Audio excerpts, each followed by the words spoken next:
pagsuot ng damit na pambabae ay hindi nakatulong sa mga magnanakaw na ito.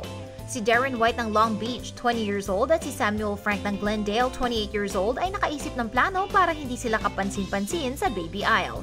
Nagsuot sila ng mga wig at damit na pambabae with matching bags pa bago sila tumuloy sa isang LA pharmacy noong Sabado.